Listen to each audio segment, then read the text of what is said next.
About half a year ago, I made a video comparing Street Fighter V to Guilty Gear Strive, and it got the reaction I expected when I made a video taking a dump on the biggest name in fighting games from the perspective of a newbie. Actually, that's a bit of an unfair representation. There were many respectful comments, and some people brought up some good points that I just kinda glossed over in my previous review. I want to use this as an opportunity to clarify a few things and flesh out some of my points further. Before I get into it, I do want to make one correction, which I've also noted in a pinned comment below the video. In the video, I stated that the story mode needed to be bought. While it is a separate download, that download is completely free. Sorry for the misinformation. Also, don't harass any of the commenters. Okay, on to the video. The first thing I want to tackle is the pricing of these games. A few people took issue with the fact that my comparison was using the base game of Street Fighter V, when the Championship Edition is still only half the price of Guilty Gear Strive. I can understand how this comparison on a basic level could rub some people the wrong way, but it's the method in which the games are marketed that caused me to do this.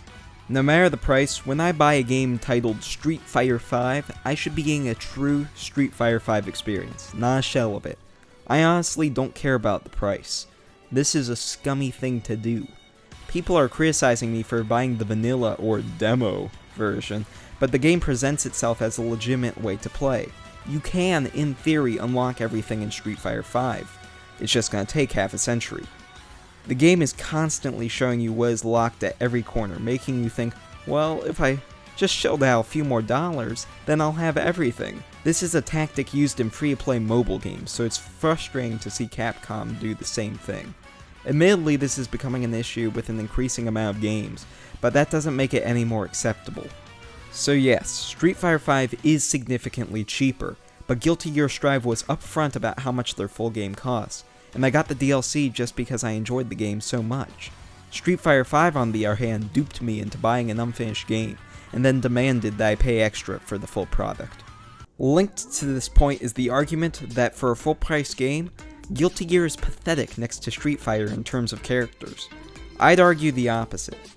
Every character in Street Fighter seems to be made up of one of the same few skeletons and basic models. So while Street Fighter does have the advantage of a significantly larger cast, the base game of Guilty Gear already feels like more. Yes, you have characters like Axel and Zato, which look about the same, but then you also have Faust. Just look at Faust. What a feisty Faust.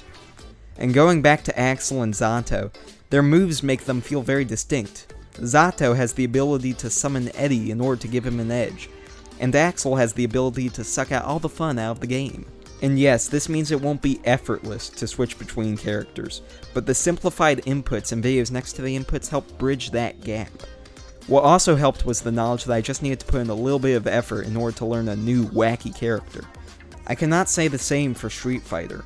All of those crutches I was able to use as a filthy casual were gone, apart from a spreadsheet with all the move inputs. There were not enough crazy moves and characters in order to make that investment feel like it will pay off. Even Tekken 7 got away with this just by the sheer quantity of moves. I cannot say the same for Street Fighter V. Okay, next comment. Guilty soundtrack sounds cringy.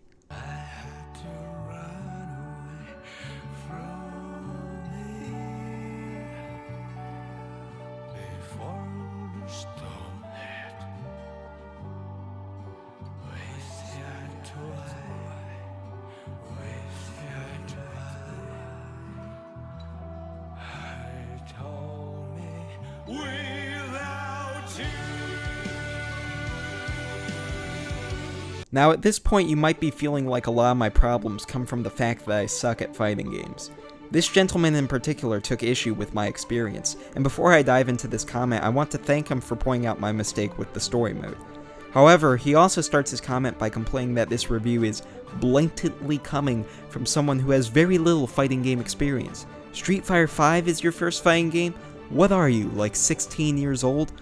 Lady and gentlemen, I am getting goosebumps because we are in the presence of a Sigma gamer. But I get why some of what I say may seem uninformed and mad 'cause bad to experienced players. I'm explicitly coming at my review from a place of inexperience with the genre, so to an expert, I just come off as a bumbling idiot. But I would argue that what I said in my previous video still holds value, because the bulk of my criticism is rooted in how each game presents itself to new players. So while I cannot speak about each game's in-depth mechanics, I can provide a review from the viewpoint of a beginner. And believe it or not, there are a lot of people who have not played a fighting game before. The fighting game community could feel so closed off at times that I didn't bother jumping in until recently. And the flashiness and beginner-friendly nature of Strive is, in my opinion, a newbie's best bet at breaching the hive. While it would be lovely if everyone was born a fighting game master, the truth is there are still a lot of inexperienced people out there. There are a lot of people new to video games in general, and attitudes like this scare people off from cool, unique experiences. Additionally, sometimes I just want to play a game to have fun, and Strive is fun. Sometimes I do not want 5 bajillion strategies and metas, I just want fun. I'm bad at both of these games, but notice how I'm not mad at Strive, quite the opposite. It's almost like I'm not mad at Street Fighter 'cause bad.